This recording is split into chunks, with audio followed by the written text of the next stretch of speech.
আসসালামু আলাইকুম, স্বাগতম জানাচ্ছি বিবিসি নিউজ আন্তর্জাতিক সংবাদে। শুরুতেই সংবাদ শিরোনাম, এরপর বিস্তারিত। লেবাননে হিজবুল্লাহর সঙ্গে সংঘর্ষে ইসরায়েলি সেনা নিহত। সর্বোচ্চ নেতার সঙ্গে যোগাযোগ করতে পারছেন না খোদ ইরানের নেতারা।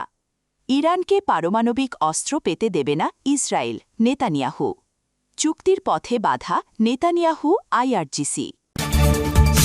দর্শক, এতক্ষণ শুনছিলেন সংবাদ শিরোনাম। এখন বিস্তারিত। আপনি যদি ইসরায়েলের ধ্বংস চান এবং মুসলিমদের পাশে থাকেন, তাহলে ভিডিওতে লাইক করে চ্যানেলটি অবশ্যই সাবস্ক্রাইব করে দিবেন এবং আপনার মূল্যবান মতামত অবশ্যই কমেন্টে লিখে জানিয়ে দিবেন। এখন বিস্তারিত।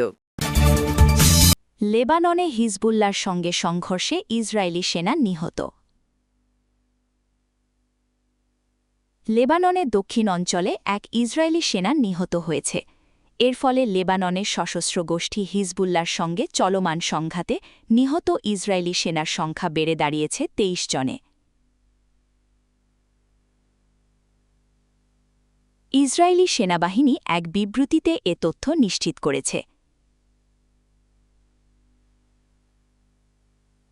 সামরিক বাহিনীর বিবৃতিতে নিহত সেনার নাম প্রকাশ করা হয়েছে। নিহত সেনার নাম নেহরাই লেইজার। ১৯ বছর বয়সী লেইজার ৬০১তম কমব্যাট ইঞ্জিনিয়ারিং ব্যাটালিয়নের সদস্য ছিলেন এবং দক্ষিণ লেবাননে যুদ্ধে নিহত হন। সর্বোচ্চ নেতার সঙ্গে যোগাযোগ করতে পারছেন না খোদ ইরানের নেতারা। ইরানের নতুন সর্বোচ্চ নেতা মোজতবা খামেনি বর্তমানে গোপন একটি স্থানে কঠোর নিরাপত্তার মধ্যে অবস্থান করছেন। বাইরের বিশ্বের সঙ্গে তার যোগাযোগ খুবই সীমিত, এমনটাই তথ্য জানিয়েছে মার্কিন সংবাদমাধ্যম সিবিএস নিউজ।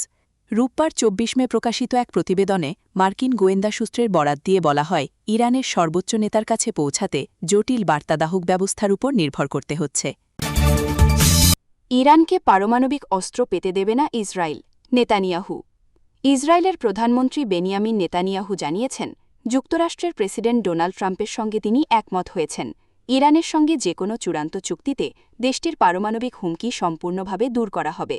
রোববার ২৪ মে সামাজিক যোগাযোগ মাধ্যম এক্সে দেওয়া এক পোস্টে নেতানিয়াহু বলেন, এর অর্থ হল ইরানের ইউরেনিয়াম সমৃদ্ধকরণ স্থাপনাগুলো ভেঙে ফেলা এবং সমৃদ্ধ পারমাণবিক উপাদান দেশটির ভূখণ্ড থেকে সরিয়ে নেওয়া। নেতানিয়াহু বলেন, আমার নীতি এবং প্রেসিডেন্ট ট্রাম্পের নীতি একই। ইরান কোনোভাবেই পারমাণবিক অস্ত্র পাবে না। দখলদার দেশটির প্রধানমন্ত্রী জানান, গতরাতে ট্রাম্পের সঙ্গে তার ফোনে কথা হয়েছে। আলোচনায় হরমুজ প্রণালী খুলে দেওয়ার জন্য একটি সমঝোতা স্মারক এবং ইরানের পারমাণবিক কর্মসূচি নিয়ে সম্ভাব্য চূড়ান্ত চুক্তির বিষয় উঠে এসেছিল। ট্রাম্প আবারও ইসরায়েলের আত্মরক্ষার অধিকারের প্রতি সমর্থন জানিয়েছেন। যুক্তরাষ্ট্র ও ইরানের মধ্যকার আলোচনায় অগ্রগতির খবরের মধ্যেই নেতানিয়াহুর এই মন্তব্য সামনে এল। বিশ্লেষকদের মতে, সম্ভাব্য চুক্তিকে ঘিরে কূটনৈতিক তৎপরতা বাড়লেও ইরানের পারমাণবিক কর্মসূচি নিয়ে ওয়াশিংটন ও তেল আবিব এখনও কঠোর অবস্থানে রয়েছে। এদিকে ইরানের সঙ্গে যুক্তরাষ্ট্রের যুদ্ধবিরতি ও সম্ভাব্য যে চুক্তির কথা বলা হচ্ছে, সেখানে রাখা হয়নি ইসরায়েলকে। স্বাভাবিকভাবে এতে খুশি নয় দখলদার দেশটি। তবে ইসরায়েলের প্রধানমন্ত্রী বেনিয়ামিন নেতানিয়াহু যুক্তরাষ্ট্রের সঙ্গে সম্পর্কে উদ্বেগ কমানোর চেষ্টা করছেন। চুক্তির পথে বাধা নেতানিয়াহু আইআরজিসি। কাতার বিশ্ববিদ্যালয়ের সহকারী অধ্যাপক আবদুল্লাহ বান্দার আল এতাইবির ধারণা, যুক্তরাষ্ট্র ও ইরানের সম্ভাব্য শান্তি চুক্তির পথে বড় বাধা হতে পারেন ইসরায়েলের প্রধানমন্ত্রী বেনিয়ামিন নেতানিয়াহু এবং ইরানের Islamic revolutionary guard corps IRGC.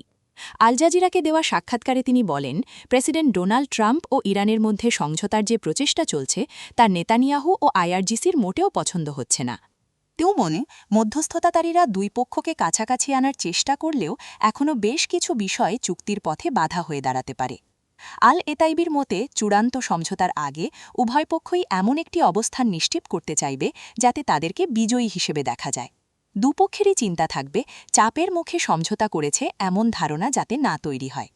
এদিকে ট্রাম্প বলেছেন, ইরানের সঙ্গে নতুন কোনো চুক্তি করতে যুক্তরাষ্ট্র তাড়াহুড়ো করবে না।